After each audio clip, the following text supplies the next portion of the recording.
you're all extremely well. Today we are here to talk about Void Ark and specifically the strategy and the numbers around it. It's going to be probably a 2 to 3 part video. I haven't thought about how many parts it will be that far ahead. I've only just done the one part. I know I've been promising this kind of video for a long time. You know, I said I would work out the math and share it with you, and I've started working out the math, right? It's not that straightforward. I mean, it is, and if I could be bothered, I could probably work it out in one afternoon, but I'm kind of lazy. And this is also in response to, I think, one of the comments I got in my last video. It was just someone's asked me, hey, can you do a guide on Void Ark? So let's take a step back and let's talk about Void Ark. Like, what's the purpose of Void Ark, and what should I be looking out to do? The purpose of Void Ark is basically twofold. All right, one is about getting enough points. And when I talk about points, I'm talking about exploration points, right? So, which are these things here, right? Exploration points. To place well, to rank well here, as soon as my thing comes up, to rank well here, then top 100, top 300, top 1000, top 2000, whatever it is, to get these crystals, right? These star spawn cores, level 1, level 2, level 3, level 4. And why do you bother or even want to care about those colorful crystals? Because you need those colorful crystals to upgrade your star spawn, right? I can't go from level 30 to level 31 or 40 indeed without getting more of these crystals. And the only way to reliably get those crystals is to place well on Void Ark, right? I mean, the other way you can get it is through hatching the eggs themselves, but that's actually not that easy to do, right? And you can't actually buy it from the central hall either. You can't actually buy those crystals, those upgrade crystals from the central hall. So the only way you can upgrade the star spawns is you got to do well in navigation compass, this section here, right? And so you're probably asking, well, okay, sorry, just take a step back. The other point of Void Ark is obviously to get, what is it? Not these ingots, but basically what are those crystals called? No, not that. Where are we? Where the fuck are we? Here. The other point is to get these Nova crystals. Enough of them to go to the central hall, so then you can buy shit, right? So then you can buy the stuff that's really important, like crystals of transcendence, stellar shards, maybe the egg. Don't buy the fucking scrolls. But effectively, those two resources, these two resources, as well as if you get high enough, basically the purple cots as well, the cause of the transcendence, right? That's the sole point of Void Ark, right? So I'm not necessarily going to talk about maximizing Nova crystals. I'm going to talk about how to maximize points in navigation compass, so you can place well, right? So how to maximize your exploration points.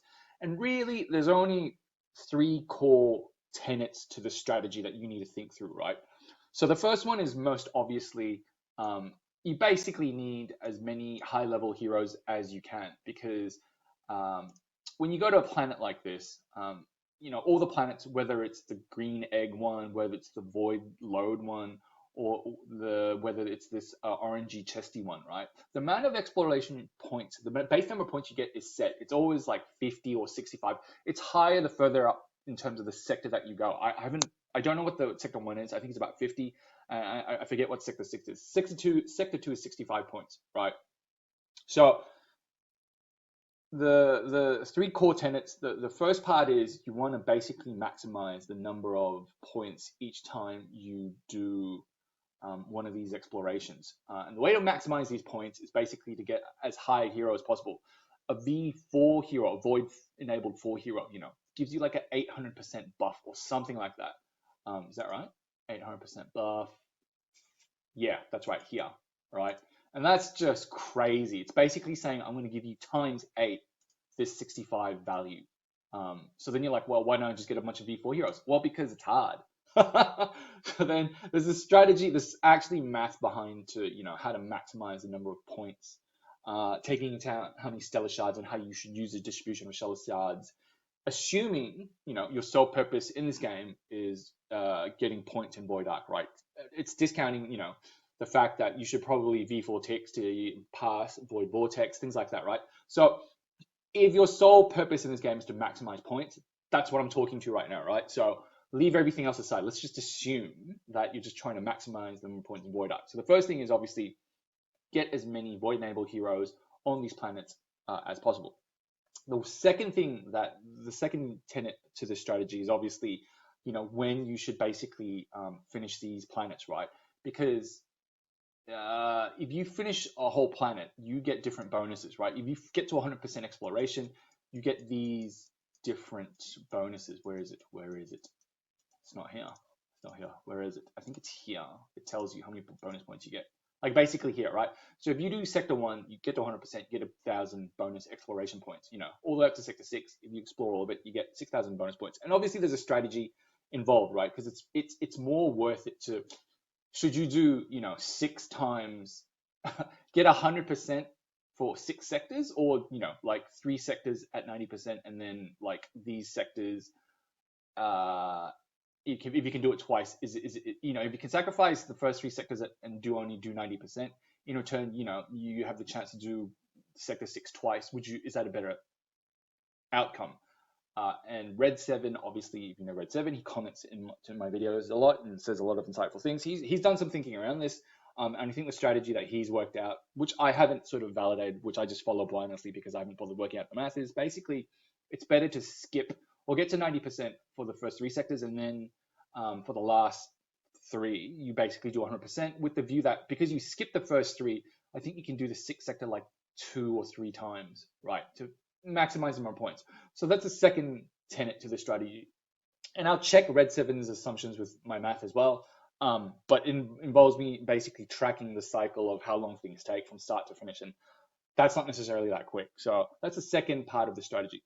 The last part of the strategy is, I've talked about it before. It's, you know, it's an extension of strategy 2, or the second tenet, which is what Red 7 came up with. It's, you know, maybe at some point in time, it's just worth it just to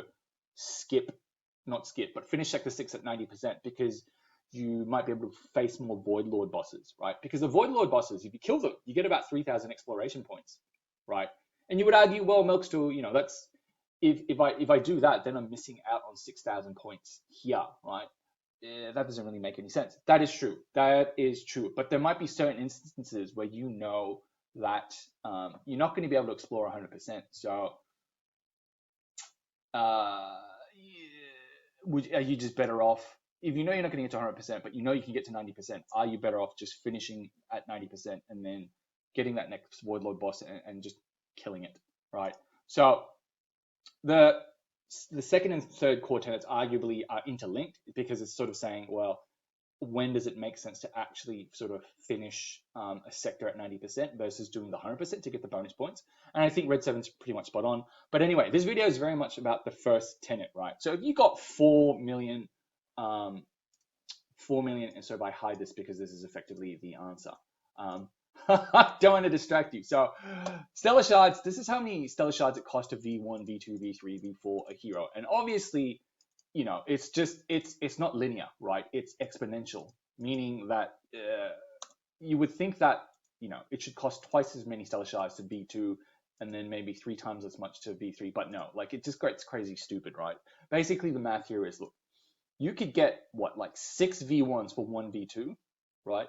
You can get 3 V2s for 1 V3, and you can get 2 V3s for 1 V4, right? That's how it's basically working out. So just looking at that, my mind's like, well, fuck, I'd rather get just a lot of V2s than 2 V3s. And similarly, I'd rather get 2 V3s than 1 V4.